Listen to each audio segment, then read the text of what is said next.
नमस्कार दोस्तों, मैं डॉक्टर दिनेश पडोले। मैं इंटरवेंशनल कार्डियोलॉजिस्ट हूँ और मैं नागपुर में पडोले हॉस्पिटल और वॉकहार्ट हॉस्पिटल में कार्यरत हूँ। एक इंटरवेंशनल कार्डियोलॉजिस्ट वो होता है जो आपकी हार्ट की बीमारियों के साथ डील करता है, जैसे कि हार्ट के ब्लॉकेजेस हो या हार्ट में छेद हो या हार्ट फेलियर हो। अभी हम आगे बात करते हैं ईईसीपी, आज का टॉपिक, मतलब कि एनहांस्ड एक्सटर्नल काउंटर पल्सेशन के बारे में। ईईसीपी अगर हम ये ट्रीटमेंट देखें तो ये एक ट्रीटमेंट ऐसे मरीजों के लिए है जो कि रिफ्रैक्टरी एंजाइना या रिफ्रैक्टरी हार्ट फेलियर के पेशेंट है। जब मैं रिफ्रैक्टरी बोल रहा हूँ, मतलब ये पेशेंट्स वो पेशेंट्स हैं जिनको कि पूरी की पूरी दवाइयाँ देने के बावजूद या बाईपास या एंजियोप्लास्टी करने के बावजूद भी सीने में दर्द बरकरार है या उनका सांस फूलना या हार्ट फेलियर के लिए वो लोग फिर भी भर्ती होते जा रहे हैं। तो फिर ये ईईसीपी ट्रीटमेंट क्या है, अभी में हम उसके पर आगे बढ़ते हैं। ईईसीपी में क्या करते हैं, ईईसीपी में एक बेड होता है जिस पे कि पेशेंट लेटता है और उसके पैरों में और जांघों में एयर कंप्रेसर्स लगाए जाते हैं और ये एयर कंप्रेसर्स दबते हैं खुलते हैं, दबते हैं खुलते हैं, और ये एक ईसीजी मशीन और कंप्यूटर से कनेक्टेड होता है। इस तरह से मैंने समझ लीजिए ये आपका एक पेशेंट है, पेशेंट को इस तरह से पैरों में एयर कंप्रेसर्स लगाए जाते हैं और कंप्यूटर से ईसीजी भी मापा जाता है। और ये कैसे काम करते हैं अभी हम इस पे बात करेंगे। हम देखेंगे जो हमारा दिल है हमेशा धड़कते रहता है, एक बार पंप होता है फिर रिलैक्स होता है, पंप होता है रिलैक्स होता है। जो पंपिंग होती है उसको बोलते हैं हम सिस्टोली और जो रिलैक्सेशन होता है उसको बोलते हैं डायस्टोली। जब हमारा हार्ट पंप करता है तो हमारे पूरे शरीर में खून मिलता है, पर जो हमारी हार्ट की धमनियाँ जो होती है, ये जब हार्ट अपना रिलैक्स करता है तब हमारे हार्ट की धमनियों में खून जाता है। तो हमारे सारे शरीर में खून कब जाता है, जब हमारा हार्ट पंप करता है सिस्टोल में। पर केवल हार्ट की ही जो धमनियाँ है पूरे शरीर में, वो जब डायस्टोल होता है, मतलब जब हार्ट रिलैक्स होता है उस टाइम पे धमनियों में खून जाता है। तो जो ईसीपी क्या करता है, जब हमारा हार्ट रिलैक्स करता है तब ये पंप से कंप्रेशन होता है, कंप्रेशन। तो जब ये कंप्रेस करेंगे हमारे पैर की बड़ी बड़ी धमनियाँ, हमारे जांघों की बड़ी बड़ी धमनियाँ, तो हमारा जो खून है जो हमारे हार्ट में जाना है, माने हमारे हार्ट की धमनियों में जाना है, वो बढ़ता है, उसका प्रेशर बढ़ता है। तो इससे क्या होता है कि हार्ट के जो कोलैटरल्स है वो धीरे धीरे करके खुलना शुरू होते हैं। अगर हम देखेंगे जो हार्ट डिजीज़ होती है या धमनियों के ब्लॉकेजेस होते हैं, इसमें 2-3 तरह के मेन प्रॉब्लम होते हैं। पहली बात तो जो हमारी नसें होती है, माने अपनी जो धमनियाँ है उसके अंदर की जो लाइनिंग है, जो सेल्स है, वो डैमेज हो जाते हैं। तो उसमें क्या होता है कि एंडोथेलियन जैसे जो खराब पदार्थ है वो बढ़ जाते हैं, जो कि नसों को सिकुड़ा के रखते हैं। और नाइट्रिक ऑक्साइड जो कि अच्छा पदार्थ होता है, जो एंटी इन्फ्लेमेटरी होता है, वो कम हो जाता है।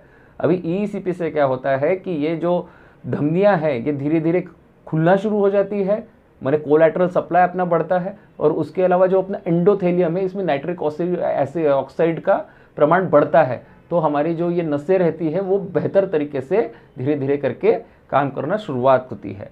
अगर हम ईईसीपी को देखेंगे तो ईईसीपी यूजुअली 1-1 घंटे की साइकिल दी जाती है मरीजों को, और ये करीब करीब कम से कम 35 दिनों के लिए मरीजों को प्रिस्क्राइब की जाती है डॉक्टर के हिसाब से। अभी हम बात करते हैं कि इंडिकेशंस क्या है, ईईसीपी ये ट्रीटमेंट किसे किसे देनी चाहिए। अगर हम गाइडलाइंस के हिसाब से बात करेंगे तो EECP is a class 2B treatment, माने कि अगर कुछ दूसरी चीज़ें काम नहीं कर रही है उन्हीं मरीज़ों को ये ट्रीटमेंट लेनी चाहिए। तो नंबर 1 इसका जो ये है, माने जो ट्रीटमेंट किन पेशेंट को जानी चाहिए, तो नंबर 1 पेशेंट आते हैं वो मरीज़ जिनको की सारी दवाइयाँ वो खा चुके हैं फिर भी सीने में दर्द या हार्ट फेलियर हो रहा है, वो 1 नंबर। 2 नंबर कि जो पेशेंट जो कि बाईपास या एंजियोप्लास्टी जैसे जो क्लास 1 ट्रीटमेंट है वो नहीं लेना चाहते हैं, तो उनको कुछ आराम करने के लिए ये ट्रीटमेंट दी जा सकती है। कुछ पेशेंट्स में ऐसे होता है कि उनके स्टेंट पूरी तरह से ख़राब हो गए या बाईपास के ग्राफ्ट ख़राब हो गए, तो ऐसे पेशेंट्स में ये ट्रीटमेंट एडवाइस की जा सकती है। उसके अलावा अगर किसी पेशेंट को अबनॉर्मल एनाटॉमी है, माने उसकी नसें नॉर्मल नहीं है और वहाँ पे इंटरवेंशन पॉसिबल नहीं है, तो ऐसे पेशेंट्स में भी ये ट्रीटमेंट की जा सकती है। इसके अलावा ऐसे पेशेंट्स जिनको कोई दूसरी लंग्स की या किडनी की या कैंसर जैसी बीमारी है और उनमें हार्ट का बाईपास या एंजियोप्लास्टी नहीं की जा सकती है, ऐसे भी पेशेंट्स में ट्रीटमेंट की जा सकती है। उसके अलावा अभी हम देखेंगे कि ये किसे नहीं करनी चाहिए ईईसीपी ट्रीटमेंट।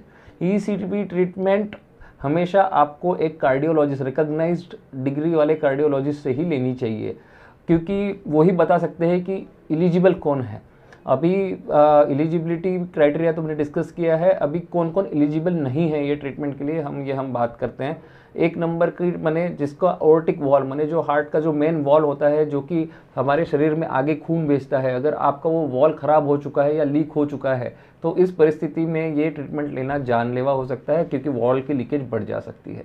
उसके अलावा अगर आपके इलेक्ट्रिकल इम्पल्स की प्रॉब्लम है, जैसे कि एट्रियल फिब्रिलेशन, माने आपका दिल रेगुलरली धड़क नहीं रहा है, जैसे कि 1 2 3 4 और उसके अलावा 1 2 3 4 5 6 ऐसे रुक रुक के अगर धड़क रहा है तो ये ट्रीटमेंट काम नहीं करेगी।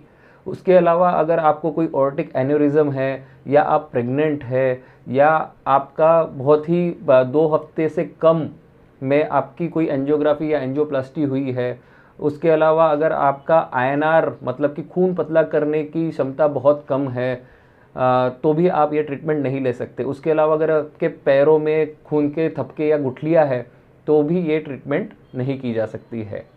अभी ईईसीपी के साइड इफ़ेक्ट्स क्या है इस बारे में बात करते हैं। देखा जाए तो ईईसीपी के काफ़ी कम साइड इफ़ेक्ट्स है, जैसे कि कभी कभी पैर में इकाइमोस्टिक पैचेस हो जाना, या पैरों में दर्द होना, या झुंझुनाहट होना, या कभी कभी छोटे मोटे अल्सर आना, इस तरह के कभी कभी आपको साइड इफ़ेक्ट्स हो सकते हैं।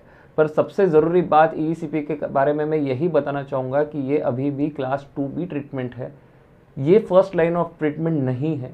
आप एक कार्डियोलॉजिस्ट से संपर्क करें, और जो फर्स्ट लाइन ऑफ ट्रीटमेंट है जैसे कि दवाइयाँ, एंजियोग्राफी, एंजियोप्लास्टी या बाईपास जैसे जब ट्रीटमेंट फेल हो जाते हैं, या तो पेशेंट इसके लिए एलिजिबल ही नहीं होता है, ऐसे पेशेंट्स के लिए ये लास्ट रिसॉर्ट करके एक्सटेंशन ऑफ सिम्टम्स के लिए ये ट्रीटमेंट होती है।